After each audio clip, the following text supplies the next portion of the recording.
Good morning, everyone. This is the final reading of Numbers, so this will be chapters 31 through 36. War against Midian, chapter 31. The Lord spoke to Moses, saying, "Avenge the Israelites on the Midianites. Afterwards, you shall be gathered to your people." So Moses said to the people, "Arm some of your number for the war, so that they may go against Midian to execute the Lord's vengeance on Midian. You shall send 1,000 from each of the tribes of Israel to go to war." So out of the thousands of Israel, 1,000 from each tribe were conscripted, 12,000 armed for battle. Whoa, 12,000, that's a number. Okay. Moses sent them to the war, 1,000 from each tribe, along with Phinehas, son of Eleazar the priest, with the vessels of the sanctuary and the trumpets for sounding the alarm in his hand. They did battle against Midian, as the Lord had commanded Moses, and killed every male. They killed the kings of Midian, Evi, Rakim, Zur, Hur, and Reba, the 5 kings of Midian, in addition to others who were slain by them. And they were also killed Balaam, son of Beor, with the sword. The Israelites took the women of Midian and their little ones captive, and they took all their cattle, their flocks, and all their goods as booty. All their towns where they had settled and all their encampments they burned, but they took all the spoil and all the booty, both people and animals. Then they brought the captives and the booty and the spoil to Moses, to Eleazar the priest, and to the congregation of the Israelites at the camp of the plains of Moab by the Jordan at Jericho. Moses, Eleazar the priest, and all the leaders of the congregation went to meet them outside the camp. Moses became angry with the officers of the army, the commanders of thousands, and the commanders of hundreds who had come from service in the war. Moses said to them, "Have you allowed all the women to live? These women here, on Balaam's advice, made the Israelites act treacherously against the Lord in the affair of Peor, so that the plague came among the congregation of the Lord. Now therefore kill every male among the little ones, and kill every woman who has known a man by sleeping with him. But all the young girls who have not known a man by sleeping with him, keep alive for yourselves. Camp outside the camp for 7 days. Whoever of you has killed any person or touched a corpse, purify yourselves and your captives on the 3rd and on the 7th day. You shall purify every garment, every article of skin, everything made of goat's hair, and every article of wood." Eleazar the priest said to the troops who had gone to battle, "This is the statute of the law that the Lord had commanded Moses. Gold, silver, bronze, iron, tin, and lead, everything that can withstand fire, shall be passed through fire, and it shall be clean. Nevertheless, it shall also be purified with water for purification, and whatever cannot withstand fire shall be passed through the water. You must wash your clothes on the 7th day, and you shall be clean. Afterwards, you may come into the camp." The Lord spoke to Moses, saying, "You and Eleazar the priest and the heads of the ancestral houses of the congregation made an inventory of the booty captured, both human and animal. Divide the booty into 2 parts, between the warriors who went out to battle and all the congregation. From the share of the warriors who went out to battle, set aside as tribute for the Lord 1 item out of every 500, whether persons, oxen, donkeys, sheep, or goats. Take it from their half, and give it to Eleazar the priest as an offering to the Lord. But from the Israelites, half you shall take 1 out of every 50, whether persons, oxen, donkeys, sheep, or goats, all the animals, and give them to the Levites who have charge of the tabernacle of the Lord." Then Moses and Eleazar the priest did as the Lord had commanded Moses. The booty remaining from the spoil that the troops had taken totaled 675,000 sheep, 72,000 oxen, 61,000 donkeys, and 32,000 persons in all, women who had not known a man by sleeping with him. The half share, the portion of those who had gone out to war, was in number 337,500 sheep and goats, and the Lord's tribute of sheep and goats was 675. The oxen were 36,000, of which the Lord's tribute was 72. The donkeys were 30,500, of which the Lord's tribute was 61. The persons were 16,000, of which the Lord's tribute was 32 persons. Moses gave the tribute, the offering for the Lord, to Eleazar the priest, as the Lord had commanded Moses. As for the Israelites' half, which Moses separated from that of the troops, the congregation half was 337,500 sheep and goats, 36,000 oxen, 30,500 donkeys, and 16,000 persons. From the Israelites' half, Moses took of every 50, both of persons and of animals, and gave them to the Levites who had charge of the tabernacle of the Lord, as the Lord had commanded Moses. Then the officers who were over the thousands of the army, the commanders of thousands, and the commanders of hundreds, approached Moses and said to Moses, "Your servants have counted the warriors who are under our command, and not one of us is missing. And we have brought the Lord's offering, what each of us found, articles of gold, armlets and bracelets, signet rings, earrings, and pendants, to make atonement for ourselves before the Lord." Moses and Eleazar the priest received the gold from them, all in the form of crafted articles. And all the gold of the offering that they offered to the Lord from the commanders of the thousands and the commanders of hundreds was 16,750 shekels. The troops had all taken plunder for themselves. So Moses and Eleazar the priest received the gold from the commanders of thousands and of hundreds, and brought it into the tent of meeting as a memorial for the Israelites before the Lord. Conquest and division of Transjordan. Chapter 32. Now the Reubenites and the Gadites owned a very great number of cattle.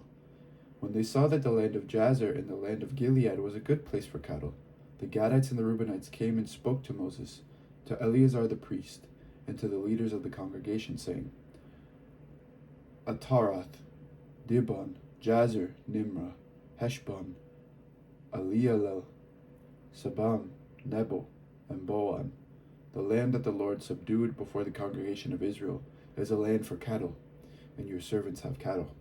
They continued, If we have found favor in your sight, let this land be given to your servants for a possession. Do not make us cross the Jordan.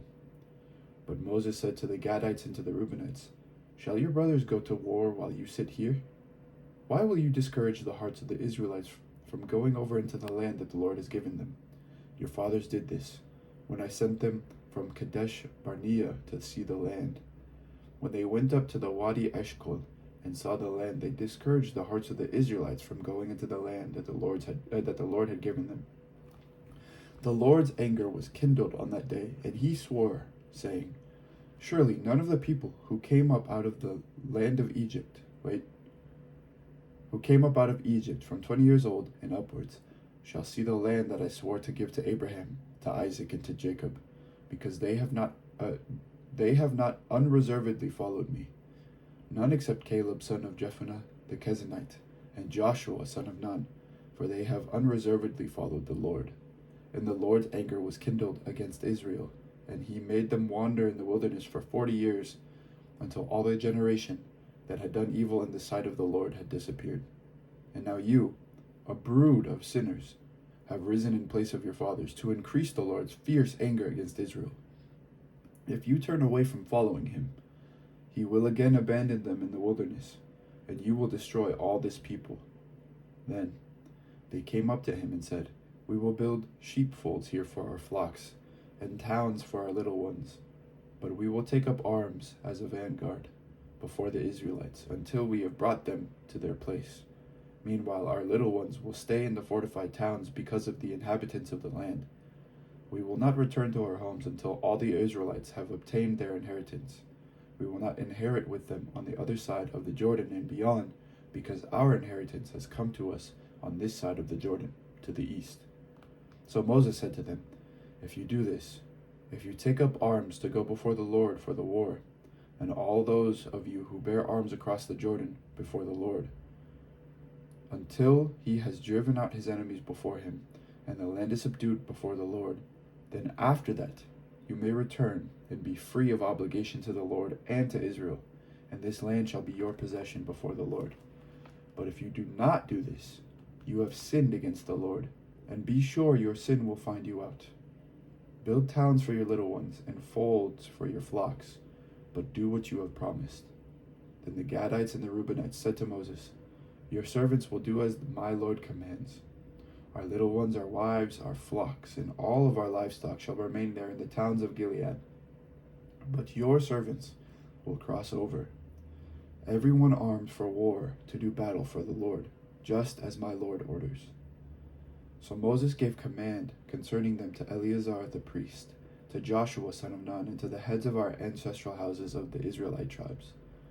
And Moses said to them, "If the Gadites and the Reubenites, everyone armed for battle before the Lord, will cross over the Jordan with you, and the land shall be subdued before you, then you shall give them the land of Gilead for a possession. But if they will not cross over with you armed, they shall have possessions among you in the land of Canaan." The Gadites and the Reubenites answered, "As the Lord has spoken to your servants, so we will do. We will cross over armed before the Lord into the land of Canaan, but the possession of our inheritance shall remain with us on this side of the Jordan." Moses gave to them, to the Gadites and to the Reubenites, and to half the tribe of Manasseh son of Joseph, the kingdom of King Sihon of the Amorites, and the kingdom of King Og of Bashan, the land and its towns, with the territories of the surrounding towns. And the Gadites rebuilt Dibon, Ataroth, Aroer, Atroph, Shofan, Jazir, Jagbaha, Beth Nimrah, and Beth Haran, fortified cities, and folds for sheep. And the Reubenites rebuilt Heshbon, Elielel, Kiriathaim, Nebo, and Baal Meon, some names being changed, and Sibma, and they gave names to the towns that they rebuilt.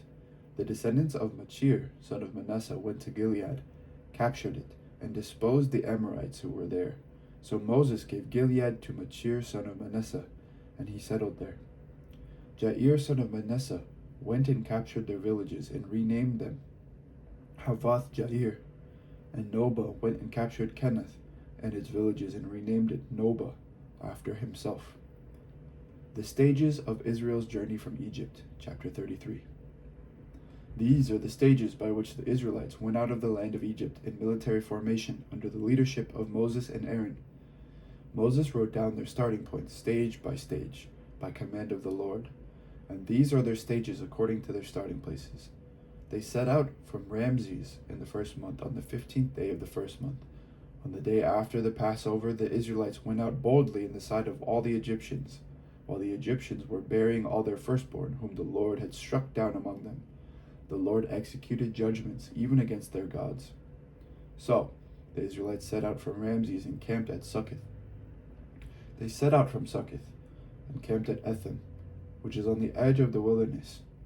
They set out from Etham and turned back to Pi Hahiroth, which faces Baal-Zephon, and they camped before Migdol.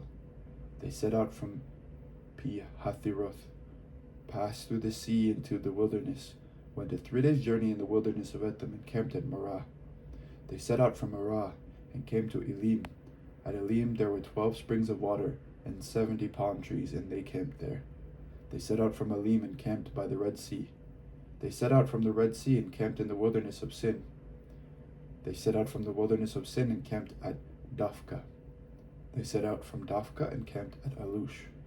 They set out from Alush and camped at Rephidim, where there was no water for the people to drink. They set out from Rephidim and camped in the wilderness of Sinai. They set out from the wilderness of Sinai and camped at Hebroth Hatava. They set out from Hebroth Hatava and camped at Hazeroth. They set out from Hazeroth and camped at Rithma. They set out from Rithma and camped at Rimmon Perez. They set out from Rimmon Perez and camped at Libnah. They set out from Libnah and camped at Rizah. They set out from Rizah and camped at Kalathath. They set out from Kalathath and camped at Mount Shefner. They set out from Mount Shefner and camped at Harada. They set out from Harada and camped at Machheloth. They set out from Machheloth and camped at Tahath. They set out from Tahath and camped at Terah.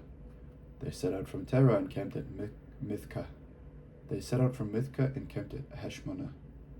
They set out from Heshmonah and camped at Moseroth. They set out from Moseroth and camped at Bene-Jacan. They set out from Bene-Jacan and camped at Hor Haggidgad. They set out from Hor Haggidgad and camped at Jethbathna, or Jetbatha, there you go. They set out from Jethbathna and camped at Habrona. They set out from Abrona and camped at Ezion Geber. They set out from Ezion Geber and camped in its wilderness of Zin, that is Kadesh. They set out from Kadesh and camped at Mount Hor, on the edge of the land of Edom. Aaron the priest went up Mount Hor at the command of the Lord and died there in the 14th year after the Israelites had come out of the land of Egypt. On the first day of the 5th month, Aaron was 123 years old when he died on Mount Hor.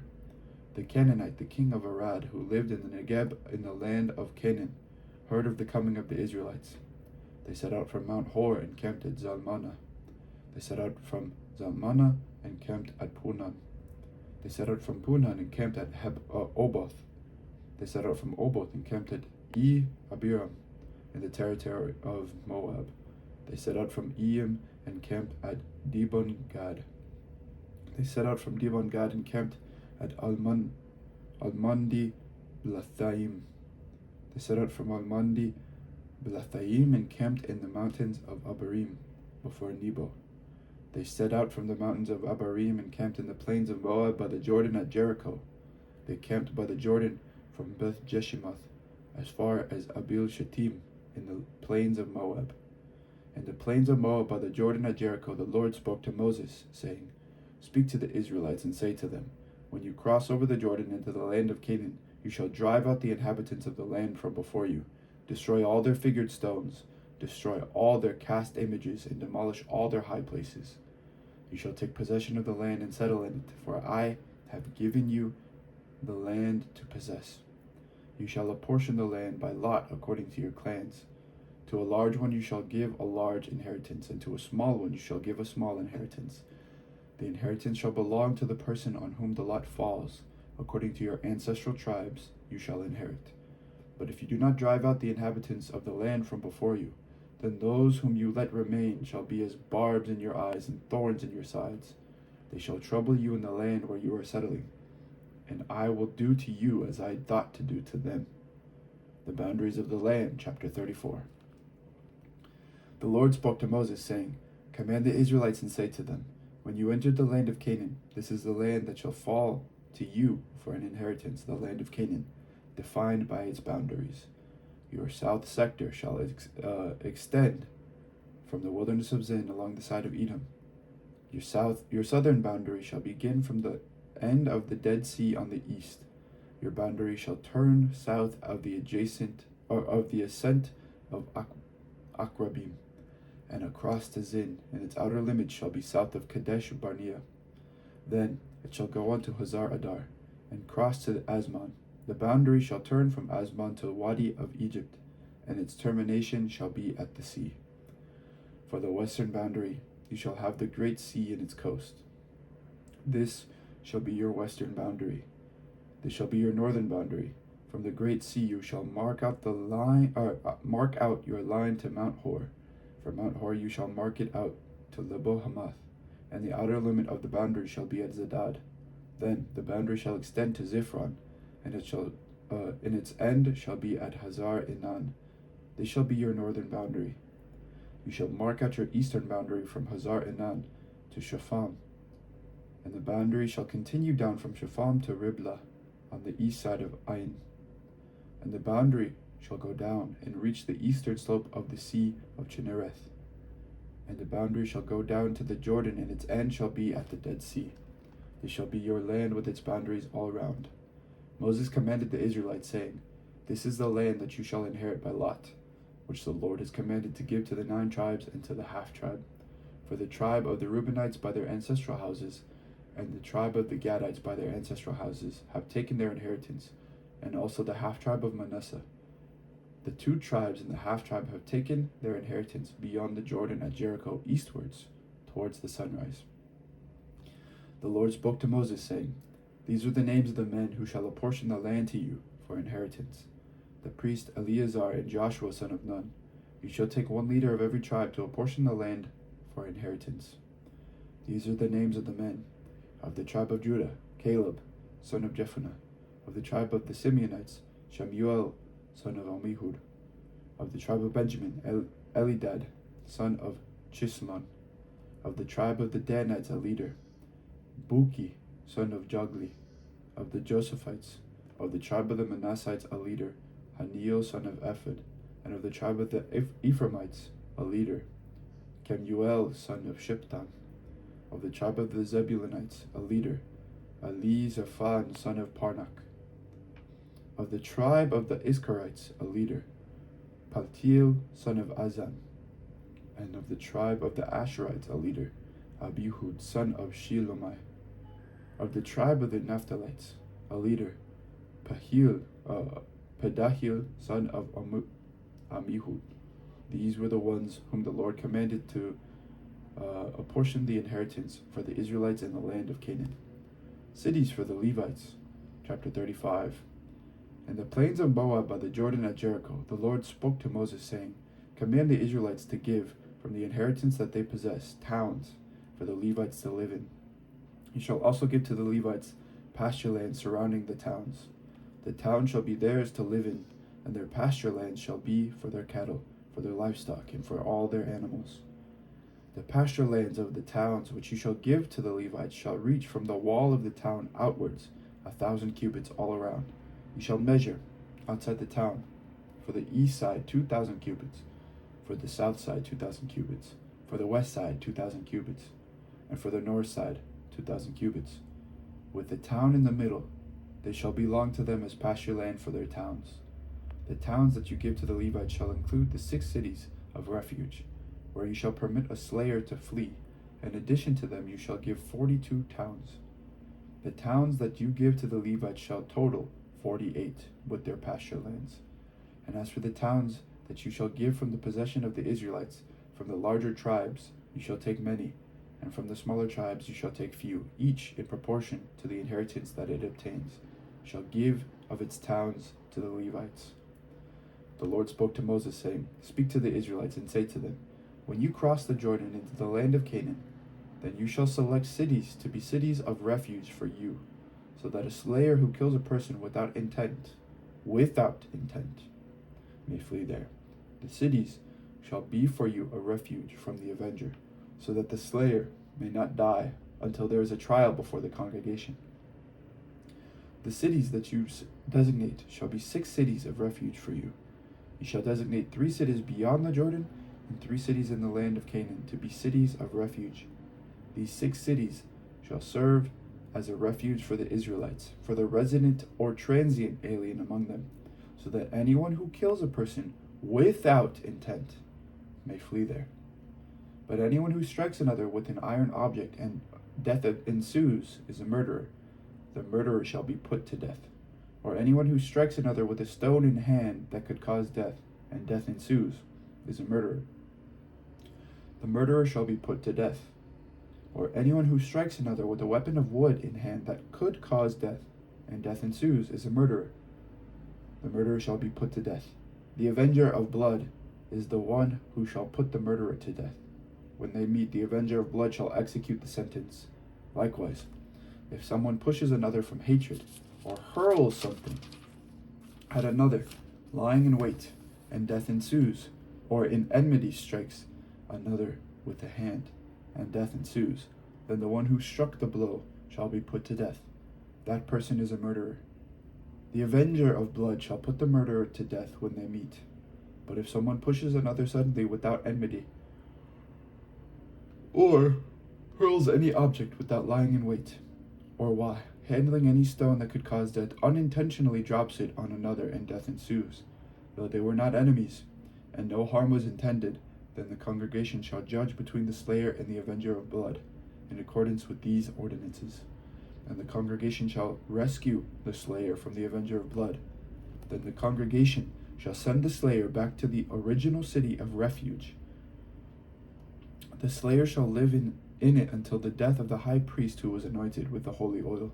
But if the slayer shall at any time go outside the bounds of the original city of refuge, and is found by the avenger of blood outside the bounds of the city of refuge, and is killed by the avenger, no blood guilt shall be incurred. For the slayer must remain in the city of refuge until the death of the high priest. But after the death of the high priest, the slayer may return home. These things shall be a statute and ordinance for you throughout your generations, wherever you live. If anyone kills another, the murderer shall be put to death on the evidence of witnesses. But no one shall be put to death on the testimony of a single witness. Moreover, you shall accept no ransom for the life of a murderer who is subject to the death penalty. A murderer must be put to death. Nor shall you accept a ransom for one who has fled to a city of refuge, enabling the fugitive to return to live in the land before the death of the high priest. You shall not pollute the land in which you live, for blood pollutes the land, and no expiation can be made for the land, for the blood that is shed in it, except by the blood of the one who shed it. You shall not defile the land in which you live, in which I also dwell, for I, the Lord, dwell among the Israelites. Marriage of female heirs. Chapter 36. The heads of the ancestral houses of the clans of the descendants of Gilead son of Machir son of Manasseh, of the Josephite clans, came forward and spoke in the presence of Moses and the leaders, the heads of the ancestral houses of the Israelites. They said, "The Lord commanded my Lord to give the land for inheritance by lot to the Israelites, and my Lord was commanded by the Lord to give the inheritance of our brother Zelophehad to his daughters. But if they are married into another Israelite tribe, then their inheritance will be taken from the inheritance of our ancestors and added to the inheritance of the tribe into which they marry. So it will be taken away from the allotted portion of our inheritance. And when the Jubilee of the Israelites comes, then their inheritance will be added to the inheritance of the tribe into which they have married, and their inheritance will be taken away from the inheritance of our ancestral tribe." Then Moses commanded the Israelites according to the word of the Lord, saying, "The descendants of the tribe of Joseph are right in what they are saying. This is what the Lord commands concerning the daughters of Zelophehad. Let them marry whom they think best. Only it must be into a clan of their father's tribe that they are married, so that no inheritance of the Israelites shall be transferred from one tribe to another, for all Israelites shall retain the inheritance of their ancestral tribes. Every daughter who possesses an inheritance in any tribe of the Israelites shall marry one from the clan of her father's tribe, so that all Israelites may continue to possess their ancestral inheritance. No inheritance shall be transferred from one tribe to another, for each of the tribes of the Israelites shall retain its own inheritance." The daughters of Zelophehad did as the Lord had commanded Moses. Mahlah, Tirzah, Haglah, Milcah, and Noah, the daughters of Zelophehad, married sons of their father's brothers. They were married into the clans of the descendants of Manasseh son of Joseph, and their inheritance remained in the tribe of their father's clan. These are the commandments and the ordinances that the Lord commanded through Moses to the Israelites in the plains of Moab by the Jordan at Jericho. This is the word of the Lord. Thanks be to God. And now, we are finished with Numbers. Look at that. See Deuteronomy? Whee! There we are. We're making good progress now. Look at that. We're 152 pages in. Very good job. Okay. Thank you to everyone who has listened, and have an amazing day. God bless.